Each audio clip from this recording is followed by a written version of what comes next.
یہ نہیں ہو رہا کہ عمران خان یا اوریہ مقبول جان، بیسیکلی تو قائد اعظم کی ذات کو، شخصیت کو ایک اسکینڈلائز کیا جا رہا ہے کہ جو موازنہ نہ بنتا ہے نہ کیا جا رہا ہے اس کو فلور آف دی ہاؤس پر موازنے کے طور پر پیش کیا جا رہا ہے، اور یہ بتانے کی کوشش کی جا رہی ہے کہ اس دور میں بھی آزادی کے 75 سال بعد اور قائد اعظم کی وفات کے 73 سال بعد بھی پاکستان میں یہ موازنہ ہو سکتا ہے، جو کسی نے سوچا بھی نہیں ہے۔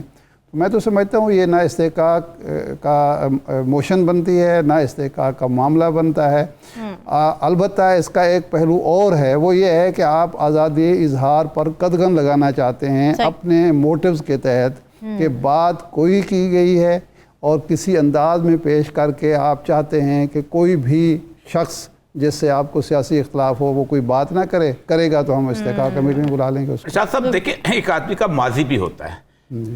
آپ مجھے جانتے ہیں، میں نے آپ کے ساتھ 2 اخبارات میں کام کیا ہے، کم از کم 20 سال سے میں کالم لکھتا چلا رہا ہوں۔ مجھے نظریہ پاکستان کا اور قائد اعظم کی شخصیت کا دفاع کرتے ہوئے فخر محسوس، میں نے کئی ہزار تو نہیں کئی 100 کالم لکھے ہوں گے علامہ اسد صاحب۔ تو آپ مطلب سمجھتے کسی آدمی کی اس شخصیت کو پورا انالیسس کیا جائے، لیکن اس مسئلہ یہ ہے کہ بس وہ، مجھے تو لگتا یہ ہے کہ شاید ایک کور نہ ٹانگ کے دیکھیں آئندہ ہوتا ہے، ٹیسٹ کیس لگتا ہے۔ یہ بھی ہو سکتا ہے کہ یہ ایک راستہ ڈھونڈا جا رہا ہو کہ پہلے کسی وہ جو ہوتا ہے عضو کمزور کہتے ہیں، عضو ضعیف، کسی کمزور شخص کو نشانہ بنایا جائے اور پھر کسی طاقتور کو نشانہ بنانا مقصود ہو۔ یہ بھی تو ہو سکتا ہے نا، کہ اب استحقاق جو پارلیمنٹ کا یا عوام کا ہو نہ ہو، شہریوں کا کوئی استحقاق تو اب رہا نہیں ہے، نہ وہ روزگار کا استحقاق ہے ان کے پاس، نہ ان کو انصاف کا کوئی استحقاق اس ملک میں رہنے دیا گیا ہے عام آدمی کو، نہ جینے کا استحقاق باقی رہا ہے، عزت کی زندگی بسر کرنے کا یہ استحقاق رہ گیا ہے کہ جو شخص آپ کو پسند نہ آئے اس کا گلا گھونٹ دو یا اس کے خلاف کارروائی شروع کر دو۔ بڑا اہم پوائنٹ اٹھایا ہے ارشاد صاحب آپ نے۔ ہلالی صاحب، یہ معاملہ استحقاق کمیٹی کو بھجوانا کتنا مضحکہ خیز لگتا ہے آپ کو؟ اور جیسے کہ ارشاد احمد عارف صاحب نے بھی کہا کہ جو اصل معاملات ہیں، جو عوام کے مسائل ہیں، ان پر تو استحقاق مجروح ہوتا نہیں ہے، تو اس طرح کی چھوٹی موٹی چیزیں ڈھونڈی جاتی ہیں، پولیٹیکل پوائنٹ سکورنگ کی جاتی ہے۔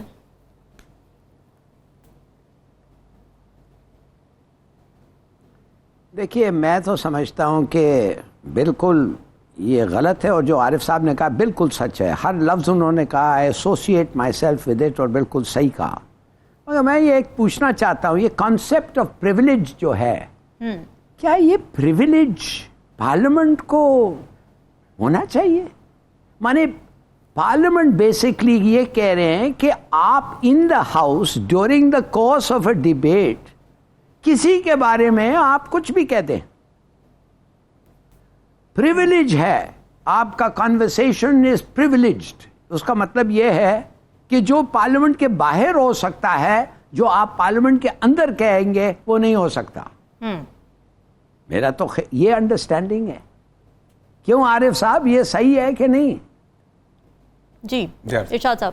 جی ہاں بالکل، آپ درست فرما رہے ہیں کہ دیکھیں، ہونا تو یہ چاہیے کہ جو اس وقت حالات ہیں اس ملک کے، پارلیمنٹ کے ہر ممبر کو ڈسکس کرنا چاہیے کہ عام آدمی کو انصاف کیوں نہیں مل رہا، عام آدمی کو سستا پیٹرول اور ڈیزل کیوں نہیں مل رہا، عام آدمی کو جو ضروریات زندگی ہیں وہ پوری کیوں نہیں ہو رہی، عام آدمی کو روزگار کیوں نہیں فراہم کیا جا رہا، یہ جو مہنگائی ہے اس کو کنٹرول کس طرح سے کرنا ہے، اور ناکام حکومت کیوں چل رہی اس معاملے میں ہے، یہ ڈسکشن نہیں ہو رہی۔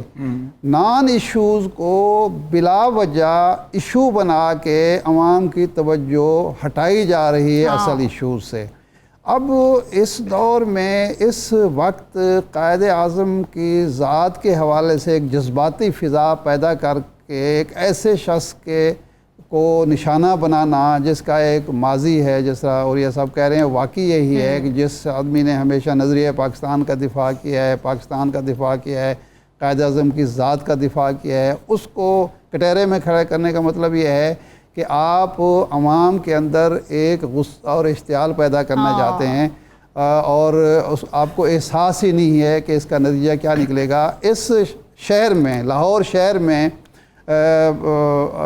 ہلالی صاحب، آپ کے علم میں ہے اوریہ صاحب کے علم، اس شہر میں ایک بھارتی شہری آیا، جاوید اختر صاحب جو شاعر ہیں، وہ یہاں آ کے انہوں نے پاکستان کے خلاف بات کی، الحمرا حال میں بات کی، اور لوگوں نے کلیپنگ کی اس پر۔ بالکل وہ پاکستان، کسی کا استحقاق مجروح نہیں ہوا، کسی نے سوال نہیں اٹھایا۔ میں دیکھتا رہا ہوں کہ اسمبلی میں ڈسکشن شروع ہو جائے گی، شور مچے گا، اس کو کس نے بلایا تھا، اس کو ویزا کیسے ایشو ہوا۔ وہ آرام سے 8 دن اس کے بعد بھی شاید وہ شہر میں لاہور میں رہا، کسی نے پوچھا۔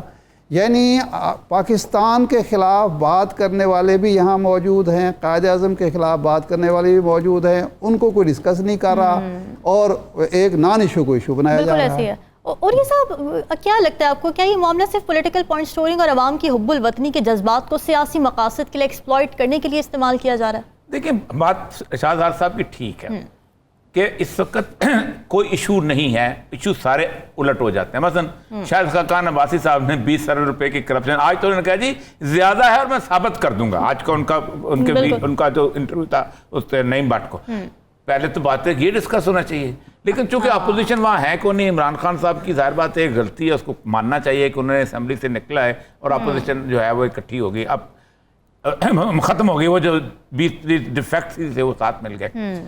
تو روہیل اسکر صاحب کو کہ بھی ماضی کو اگر آپ دیکھ لیں تو جذباتی قسم کی صورتحال ان کی ہے اور باقی چیزیں بھی ہیں۔ آپ اندازہ کریں کہ پریولیج کمیٹی میں کم از کم 1 گھنٹہ اس کے خلاف ڈسکشن ہوتی رہی۔ اچھا، مطلب 3-4 ایم این ایز تھے جو کہ باقاعدہ بولے ہیں کہ یار کیا بات کر رہے ہو، اس طرح تو راستہ کھل جائے گا۔ اس کا مطلب یہ کہ آپ دوسروں کی گردنیں کاٹنے کے پہ آ جاؤ گے۔ اور سب سے بڑی بات ہے کہ ریفرنس کوئی، اچھا سب سے بڑا میرا ویلاگ وہاں سنا لیا جاتا تب بھی لوگ سمجھ جاتے، میرا وہ کالم سنا دیتا تب بھی لوگ سمجھ جاتے۔ میرے بارے میں جو جانتے ہیں وہ مجھے تو گالی اس بات پہ پڑتی ہے کہ میں ایک فنڈامنٹلسٹ آدمی ہوں، میں ایک نظریہ پاکستان کا محافظ ہوں، لیکن وہ نہیں کیا گیا۔ تو میرا خیال ہے کہ یہ انہوں نے ریکمنڈیشن کی ہے، ریکمنڈیشن بائنڈنگ نہیں ہوتی۔ ٹھیک ہے، پیمرا بھی پہلے مجھے نوٹس دے گا، پھر پوچھے گا، ایف آئی اے بھی دیکھے گا، تو نہیں بائنڈنگ نہیں ہے اس کے بہت بیسیکلی آپ ایک اوفینس جب کریٹ ہوتا ہے اس کے بعد آپ کو ایویڈنس لانا پڑتا ہے۔ بالکل ٹھیک ہے۔ اور صاحب آپ کیا لگتا ہے اب صفائی دینے کا کوئی کیا موقع دیا جائے گا یا چلنا کس طریقے سے چاہیے تھا یہ پروسیس سارا؟ نہیں ہائی کورٹ میں میں نے آج انہوں نے نوٹس ہم نے دیا اسپیکر صاحب کو کہ وہ ساری چیزیں جو ہے پروسیڈنگ کاروائی میں دیں تاکہ ہم ہائی کورٹ میں جانا چاہتے ہیں۔ اور دوسری بات یہ ہے کہ اس پریولیج کا دائرہ کار کیا ہے۔ ٹھیک ہے، ایک چیز جو ہے وہ اسمبلی کے باہر اگر ہوئی ہے تو نہ تو قائد اعظم اسمبلی کا رکن ہے اور نہ ہی عمران خان اسمبلی کا رکن ہے۔ ٹھیک ہے، جتنی محبت پاکستان کے اسمبلی کے ممبران کرتے ہیں میں ان سے کم از کم کئی گنا زیادہ کرتا ہوں۔ ٹھیک، تو پہلے سب بات ہے کہ میں ہی اپنے آپ کو سزا دینے کے لیے کہہ دوں۔ مسئلہ ذرا یہ ہے کہ اس ریفرنس ٹو کانٹیکسٹ نے کہا آج کا عادت بن چکی ہوئی ہے کہ آپ ہر چیز کو۔ قطع کلامی معاف، یہ تو جو میں بھی ڈیل بھی کرتا رہا ہوں اسمبلیز کو، رپورٹ بھی کرتا رہا ہوں، تو عام پریکٹس تو یہ ہے کہ استحقاق کمیٹی میں جب کوئی معاملہ آتا ہے تو بلایا جاتا ہے اور وہ سنوائی ہوتی ہے اور اس کے بعد سوال و جواب ہوتے ہیں پوری کمیٹی کے اندر۔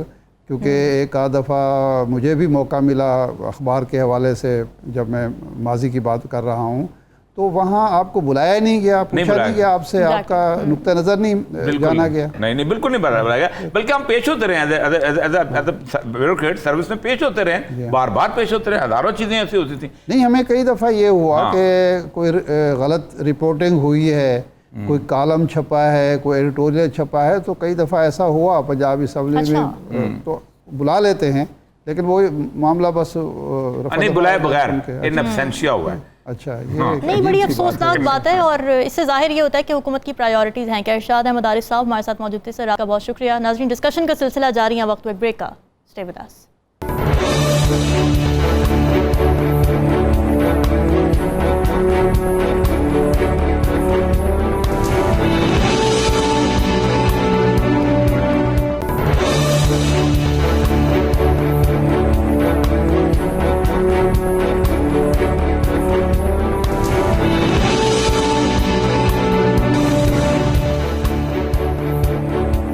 ویلکم بیک ناظرین۔ حکومت اور اپوزیشن جماعت تحریک انصاف کے مابین مذاکرات کے آخری دور میں اسمبلیوں کی تحلیل اور الیکشن کی تاریخ پر اتفاق نہیں ہو سکا۔ یوں یہ معاملہ ایک بار پھر لٹک گیا ہے۔ مذاکرات میں دونوں فریقین اس بات پر تو متفق ہوئے کہ ملک بھر میں ایک دن الیکشن ہونے چاہیے، مگر یہ الیکشن کب ہونے چاہیے اس پر کوئی کنسنسس اب تک نہیں ہو سکا ہے۔ دوسری طرف الیکشن کمیشن نے عدالت عظمیٰ سے اپنے 4 اپریل کے فیصلے پر نظر ثانی کی استدعا کرتے ہوئے یہ موقف اختیار کیا ہے کہ انتخابات کی تاریخ دینے کا اختیار عدلیہ کو حاصل ہے ہی نہیں۔ اور یہ سب سے پہلے ذرا مذاکرات پر بات کر لیتے ہیں۔ بظاہر تحریک انصاف نے تو لچک دکھائی ہے کیونکہ وہ ایک ساتھ الیکشن کروانے پر رضامند ہو گئے ہیں، مگر حکومت کے رویے میں آپ نے کیا کوئی لچک دیکھی؟ دیکھیں وہ بھی 2 مہینے پیچھے آئے ہیں۔ آگے 11 ستمبر دی ہے ڈیٹ حکومت نے، اچھا، اور 11 اگست ڈیٹ دی ہے پی ٹی آئی نے۔ 11 ستمبر پیچھے رہ گیا 1 مہینہ۔ ٹھیک ہے، اب دو لوگ ادھر سے کوئی ادھر سے دھکا دے، کوئی ادھر سے ادھر دھکا دے، تو یہ کہیں نہ دھکا کہیں دے گا کون؟ یہ سوال ہے، دھکا دے گا کون؟ مل جائیں گے۔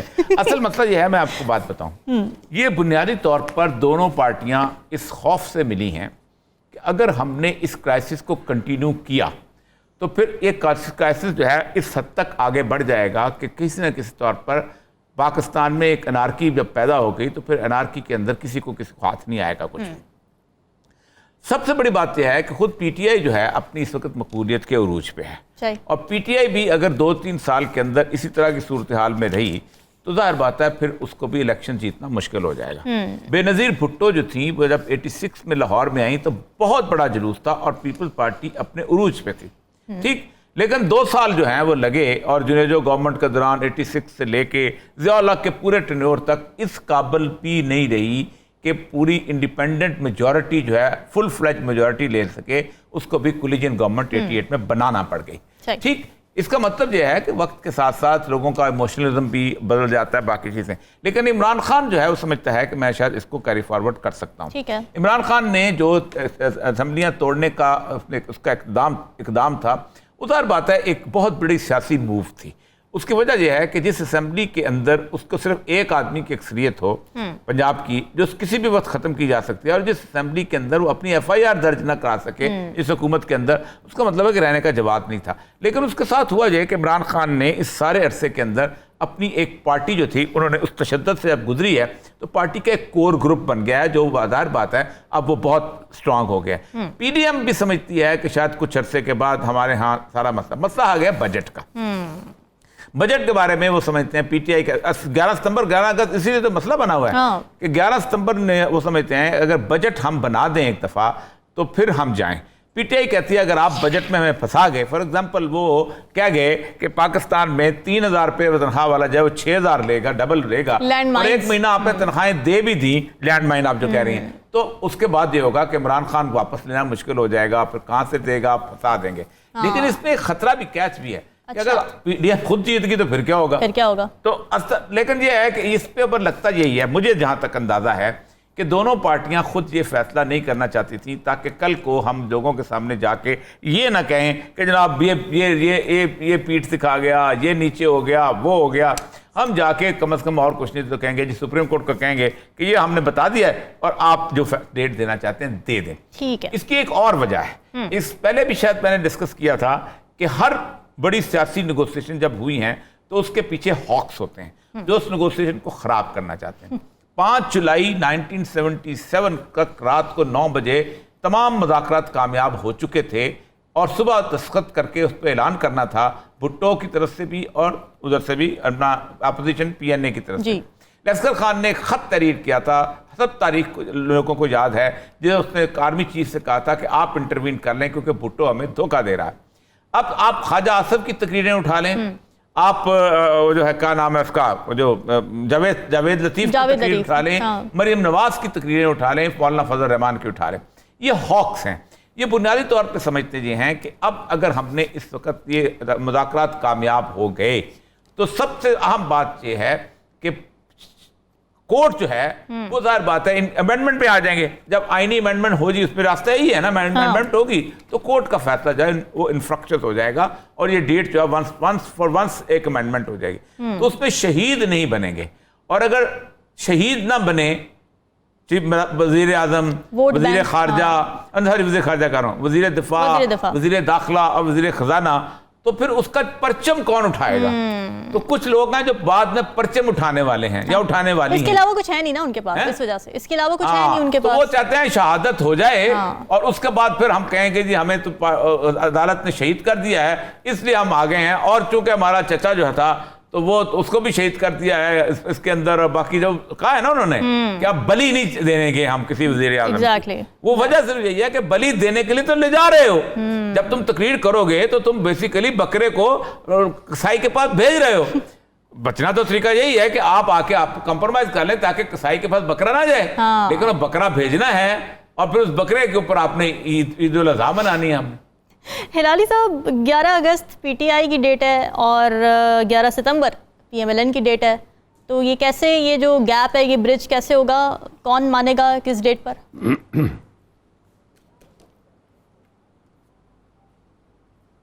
پہلے بات تو یہ ہے کہ عمران خان کو پوچھنا چاہیے کہ جو کانسٹیٹیوشن میں لکھا ہوا ہے اور جو سپریم کورٹ نے کہا ہے اس پہ کوئی ڈسپیوٹ نہیں ہے, کوئی ڈاؤٹ نہیں ہے کہ 90 دن کے اندر الیکشنز ہونے ہیں. تو جو لکھا ہوا ہے اور جو سپریم کورٹ نے خود کیا ہے اس کے بارے میں کیا بات کرنا ہے آپ نے؟ What is there to talk about? پڑھ نہیں سکتے ہو, سن نہیں سکتے ہو. ایک دوسری بات, ہمیں پتہ ہے تم کیوں مان گئے.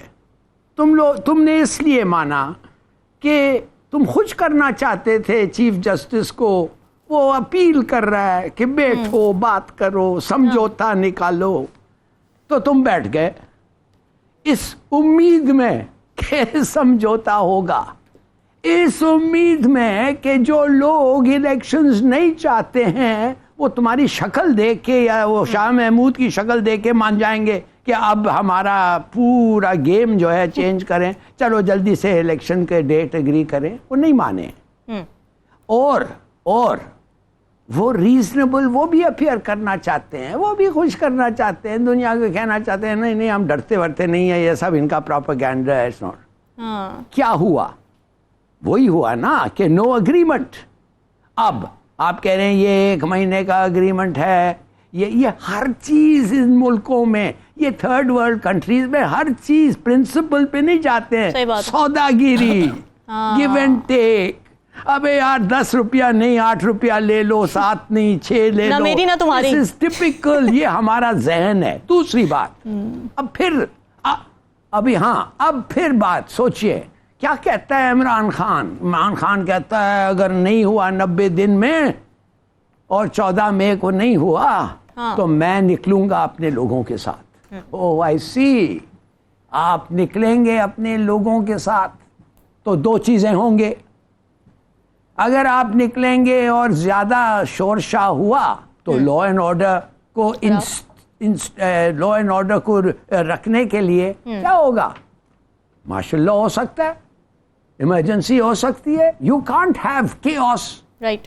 تو ٹھیک ہے, تو وہ کیا آپ کیوس چاہتے ہیں؟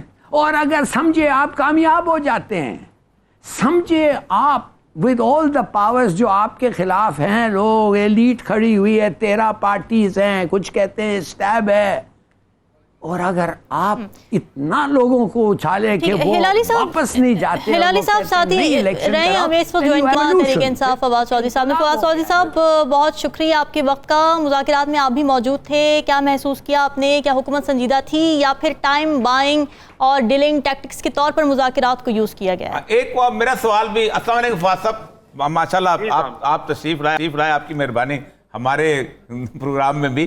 تو ایک تو یہ ہے کہ 11 ستمبر 1 مہینے کی بیچ میں جو ڈیٹ ہے, کیا اس کے علاوہ باقی معاملات ہیں جیسے کہ الیکشن پروسیجر یا کانسٹیٹیوشن امینڈمنٹ, یہ چیزیں پہ ڈسکشن ہوئی؟ ذرا تفصیل سے بتا دیجیے. نہیں, پہلی بات تو اور یہ سب آپ نے بلائی پہلی بار ہے, مہربانی. نہیں ایک دم پہلے جزاک اللہ خیر, آپ کی محبت. دوسری بات یہ ہے کہ جو بات چیت تھی وہ صرف ایک ہی نقطے پہ تھی, اور وہ یہ تھی کہ الیکشنز جو ہیں وہ ایکچولی 2 نقطوں پہ تھی. پہلا یہ تھا کہ کیا الگ الگ الیکشن جو ہیں جو آئین کے مطابق ہے یا پھر ہم اکٹھے الیکشن کروائیں, اور اس کے اوپر جو ایک نقطہ تھا کہ اکٹھے الیکشن ہو جائیں, تو ہم نے کہا جی اکٹھے ہم کر سکتے ہیں, لیکن اس کے لیے آپ آئینی ترمیم جو ہے وہ کرنی پڑے گی. کیونکہ صوبوں کے الیکشن آگے جو ہیں آرٹیکل 224 بالکل واضح ہے، آگے نہیں جا سکتے. اور دوسرا حصہ یہ ہے کہ اگر آپ ایک وقت میں الیکشن کرانا چاہتے ہیں تو پھر 14 مئی کو اسمبلیاں آپ جو ہیں، آپ کی پارٹیز جو ہیں وہ اسمبلیاں ریزولوشن کی ہدایت جاری کریں کنسرن لوگوں کو، اور وہ اسمبلیاں ٹوٹیں اور الیکشن ہوں. اب جو پہلا نقطہ تھا اس کے اوپر تو ہم نے انہیں کنسیشن دی اور وہ کنسیڈ ہو گیا. دوسری کے اوپر کانسٹیٹیوشنل امینڈمنٹ کے اوپر انہوں نے بھی جو ہے وہ کافی حد تک کنسیڈ کیا. تیسرا نقطہ جو تھا کہ ڈیٹس کیا ہونی چاہیے، اس کے اوپر ایک تعطل ہوا، اور وہ تعطل جو ہے وہ اب تک برقرار ہے. اچھا واچے صاحب یہ بتائیے کہ 14 مئی کو ایک کرائم کمٹ ہو جائے گا، ایک نافرمانی ہو جائے گی، سپریم کورٹ کے پاس کوئی اور چارہ نہیں سوائے اس کے کہ کم از کم اور کچھ نہیں، کیونکہ پارلیمنٹ جو ہے اس کی پناہ لی جا رہی ہے، لیکن محرک جو تھے 4-5 لوگ جو تھے اس کے اندر، ان کو تو سزا سنائی جا سکتی ہے. آپ کیا سمجھتے ہیں کہ 14 مئی کو سپریم کورٹ اس طرف جائے گی، یا جو آپ نے رپورٹ سبمٹ کرائی ہے اس میں 11 ستمبر اور اگست کے درمیان میں کوئی راستہ نکالنے کی کوشش کی جائے گی، جس کو وہ پنچایت کہہ رہے ہیں؟ نہیں، وہ تو دیکھیں نا، پنچایت کا معاملہ نہیں ہے. سپریم کورٹ نے پہلی واضح کیا تھا کہ ہم یہ سجیسٹ کر رہے ہیں آپ، کیونکہ دیکھیں نا جیسے آپ نے ابھی کہا سپریم کورٹ تو آئین سے باہر نہیں جا سکتی. پچھلی تاریخ میں بھی میں نے وہاں پہ روسٹرم پہ کھڑا ہو کے سپریم کورٹ کو کہا کہ دیکھیے اس ملک میں نہ آپ سپریم ہے نہ پارلیمنٹ سپریم ہے، یہاں پاکستان کا آئین سپریم ہے، اور پاکستان کا آئین واضح ہے کہ اسمبلیاں ٹوٹیں گی، 90 دنوں میں الیکشن ہوں گے، آپ اس سے باہر نہیں جا سکتے. And supreme court considered to this point, انہوں نے کہا بالکل صحیح کہہ رہے ہیں، ہم آئین سے باہر جا سکتے ہیں. لیکن جب پولیٹیکل کنسنسس ہوتا ہے تو ظاہر ہے پارلیمنٹ جو ہے وہ امینڈمنٹ کر سکتی ہے آرٹیکل. اچھا، جب ہم کہتے ہیں کہ پارلیمنٹ سپریم ہے تو پارلیمنٹ کب سپریم ہے؟ جب قومی اسمبلی میں 228 لوگ اور سینٹ میں 67 لوگ اکٹھے ہو جاتے ہیں، پھر وہ سپریم ہو جاتے ہیں. لیکن اس سے اگر 2 نمبر بھی کم ہے، 1 نمبر بھی کم ہے، تو پھر آئین سپریم. یہ ڈیفینیشن بڑی امپورٹنٹ ہے، کیونکہ جب تک 2/3 اکثریت نہیں ہوگی قومی اسمبلی میں اور سینٹ میں، سپریمیسی جو ہے وہ پارلیمنٹ پہ نہیں لے سکتی، وہ پھر آئین لیتا ہے. تو اس لیے یہ تو جس طرح سے اب دوسرا سوال آپ کا یہ ہے کہ پرابلم یہی ہے، سپریم کورٹ کے پاس سولوشن نہیں ہے، آئین سے باہر وہ نہیں جا سکتے. انہوں نے تو آئین پہ امپلیمنٹیشن کرانی ہے. اگر پولیٹیکل پارٹیز آپس میں کنسنسس کر لیں اور آئینی ترمیم کر لیں، وہ پھر اتنا کر سکتے. آپ کیا سمجھتے ہیں کہ یہ فضا تھی کہ آئینی ترمیم ہو جائے گی پہ ایگری کر دیں گے؟ کیونکہ ظاہر بات ہے پھر آپ کی وہ سارے کے سارے استعفے معطل کرنے پڑیں گے، آپ کو پارلیمنٹ میں لانا پڑے گا. یہ ظاہر بات ہے یہ بہت بڑا بگ ایف ہے اس کے اندر. لیکن یہ 2 باتیں ہیں. پہلی بات تو یہ جو ابھی تک کلیئر نہیں ہے حکومت بھی اور ہم بھی، کہ کیا یہ جو بات چیت ہے یا اس کے اوپر اسٹیبلشمنٹ کی کیا اوپینین ہے، اور اسٹیبلشمنٹ ان مذاکرات کو کیسے دیکھتی ہے اور کیسے آگے لے جانا چاہتی ہے، نہیں لے جانا چاہتی. کیونکہ ہمارے ساتھ تو کوئی کمیونیکیشن نہیں، اور یہ سوال میں نے پوچھا بھی ہے وہاں پہ، وہاں سے بھی کوئی 100% جواب تو اس طرح سے نہیں ہے کہ نہیں پتا کہ انہیں کہ. اور پھر اس کے بعد جو خواجہ اشرف نے، پھر جاوید لطیف نے، پھر مریم نواز نے کی گفتگو کی، تو اس سے ایک تو نون لیگ کی ایک انٹرنل جو رفٹ ہے وہ ظاہر سامنے آتی ہے، اور دوسری پھر یہ سوال کہ کیا نون لیگ یا پی ڈی ایم کی جو پارٹی بھی مذاکرات کر رہی ہیں، کیا ان کے پیچھے جو ہماری اسٹیبلشمنٹ ہے وہ اس کی ایسنٹ ہے یا نہیں ہے، وہ ایک سوال ہے. ادروائز ظاہر ہے کہ یہ اگر 1-2 مہینے بعد کرنی ہے، 1-2 مہینے پہلے کر لے تو بڑا ایشو تو نہیں ہونا چاہیے. اچھا پھر آخری سوال ایک یہ ہے کہ آپ کو یاد ہوگا، ظاہر بات ہے تو تاریخ کا بہت بڑا واقعہ ہے کہ 1977 میں 5 جولائی میں شام کو ایک قسم کا ایگریمنٹ ہو گیا تھا. بھٹو، کوثر نیازی، پرویز پیرزادہ اور اس کے ساتھ مفتی محمود اور نوابزار نصر اللہ اور پروفیسر غفور. لیکن ایک سپائلر تھا عسکر خان جس نے خط لکھا تھا. لیکن کیا سمجھتے ہیں، اس سے میں نے عمران خان صاحب سے بھی یہی سوال کیا تھا کہ اگر یہ ڈرفٹ بڑھتی ہے تو کوئی تالے آزما آ سکتا ہے، تو انہوں نے کہا تھا تالے آزما اب وہ وقت نہیں رہ گیا. تو آپ نے اسٹیبلشمنٹ کا چونکہ نام لیا ہے، اس کا مطلب ہے کہ اسٹیبلشمنٹ حکومت کو بھی نہیں کچھ کہہ رہی، آپ کے ساتھ بھی کوئی رابطہ نہیں ہے، تو کیا وہ پھر ایک قسم کی جسے کہتے ہیں کہ خاموشی ان کی طرف سے ہے، یا آپ سمجھتے ہیں کہ کہیں ان کی کوئی جسے کہتے ہیں نگاہ التفات موجود ہے؟ اب یہ دیکھیں نا, ہمیں اس سے تو گیس ورک ہی ہو سکتا ہے کہ ایک تو سارے لوگ بیٹھے ہیں, تو یہ لوگ اسٹیبلشمنٹ کی مرضی کے بغیر تو بیٹھنے والے نہیں ہیں. دوسری طرف جو چوری پرویز الہی صاحب کی اوپر جو کچھ جس طرح ان کے گھر کے اوپر سمجھیے حملہ ہوا, پھر جس طریقے سے گرفتاریوں کا سلسلہ جاری ہے, اور جو ولی امین زندہ پور کو ضمانت کے باوجود رہا نہیں کیا جا رہا, یہ سارے اسپوائلرز بھی ہیں. تو مجھے جو یوں لگتا ہے کہ یہ پالیسیز جو ہیں ان میں کافی کنفیوژن ہے. We don't see very visible policy, اور یہ پاکستان کے لیے ایک بڑی زیادہ اس وقت ایک کویگمائر ہے, ایک بہت بڑا ہم سمجھے کہ ایک اس میں کنفیوژن میں ہے کہ آخر ہماری پولیٹیکل فیوچر ہے کیا. اور یہی وجہ ہے آئی ایم ایف جو ہے آپ نے دیکھے سعودی عربیہ اور یو اے کی یقین دہانیوں کے بعد بھی آئی ایم ایف سائن نہیں ہو پا رہا, اور ہم ڈیفالٹ کی طرف بڑھ رہے ہیں. جی بہت بہت شکریہ فواد چودھری صاحب, آپ ہمارے ساتھ تھے, آپ کو اللہ تعالیٰ کامیاب کرے. اچھا, فواد چودھری صاحب نے تو یہ بتایا کہ جی ڈیڈ لاک ہے ابھی تک, اور پھر نون لیگ کے اندر جو رفٹ ہے اس کی بھی انہوں نے بات کی. تو جب نون لیگ خود ہی متفق نہیں ہے کہ الیکشن چاہیے کب, تو پھر وہ مذاکرات میں ڈیٹ کیسے دے گی؟ سپریم کورٹ کے سامنے جا کے کیا کہے گی؟ اوریہ صاحب نہیں, مطلب صاحب بات تو صحیح ہے نا, بات تو کہہ رہے ہیں کہ یہ نہ پی ڈی ایم نے ہمیں بتایا ہے کہ ہمیں اسٹیبلشمنٹ کی طرف سے گو سگنل ملا ہے. نہیں, دیکھیں سیاستدان جب مسئلے کو حل کریں گے تو وہ اس کے اندر آئینی ترمیم کریں گے, ان کو آنا, جیسے ان سے میں نے کہا, انہوں نے کہا یہ چیزیں موڈیلٹی تو جانتے ہیں, لیکن ہم نے ان سے پوچھا کیا گو ہیڈ سگنل آپ کو ملا ہے؟ انہوں نے کہا ہمیں کوئی رابطہ نہیں ہے. اور انہوں نے بھی کہا ہمیں کوئی, جب نہیں ہے رابطہ تو پھر تو کریں. لیکن اصل مسئلہ وہی ہے کہ اسپوائلرز جو ہیں کون کون ہیں. اسپوائلر جو انہوں نے پرویز الہی پہ اس کے پیار بھی پرویز الہی صاحب سے 15 منٹ پہلے بات ہوئی آنے سے پہلے, اور پرویز الہی صاحب نے کہا کہ آپ اندازہ کریں کہ وہ آیا ہے اپنا محسن نقوی وزیر اعلیٰ جو ہے, وہ شجاعت صاحب سے مل کے چلا گیا ہے, اور شجاعت صاحب کے گھر کا آدھا شیشہ ٹوٹا ہے, جبکہ میرا دروازہ بھی ٹوٹا ہے, سب کچھ.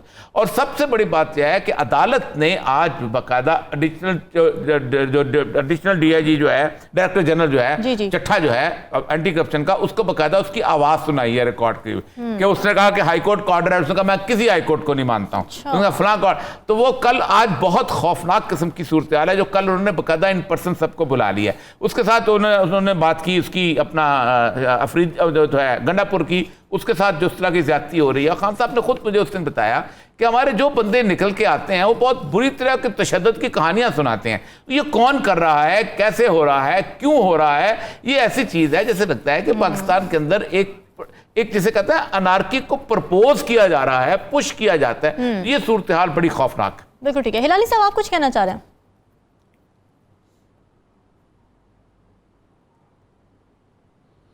میں معاف کریے, میں تو حیران ہوں کہ ہمارے اتنے ایکسپیرینس پولیٹیشنز اور اینالسٹ بیٹھے ہوئے ہیں اور ہمیں پتہ نہیں ہے ایکچوئل پرابلم کیا ہے اور کیا ہو رہا ہے اور کون کیا کر رہا ہے. آئی مین آئی ایم ایبسلیوٹلی اسٹانشڈ.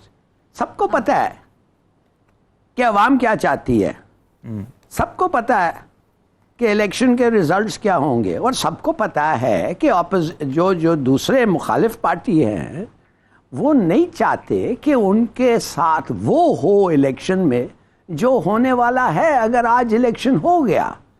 اور یہ بھی ماننا پڑے گا کہ عمران خان جو ہے وہ کہتا رہتا ہے, بار بار کہتا رہتا ہے کہ میں عوام, میں عوام, میں عوام. تو لوگ تھک گئے ہیں یہ سن کے کہ تم عوام کے ساتھ یہ کر سکتے ہو, وہ کر سکتے ہو. بھائی اگر تم کانسٹیٹیوشن چلانا چاہتے ہو تو کانسٹیٹیوشن کا فیصلہ تو کب سے ہو گیا ہے, 90 دن, اور سپریم کورٹ نے کہہ دیا ہے, مگر تم کہہ رہے ہو نہیں پھر بھی ہم بیٹھیں گے. بیٹھ گئے مگر تم مانتے نہیں ہو کہ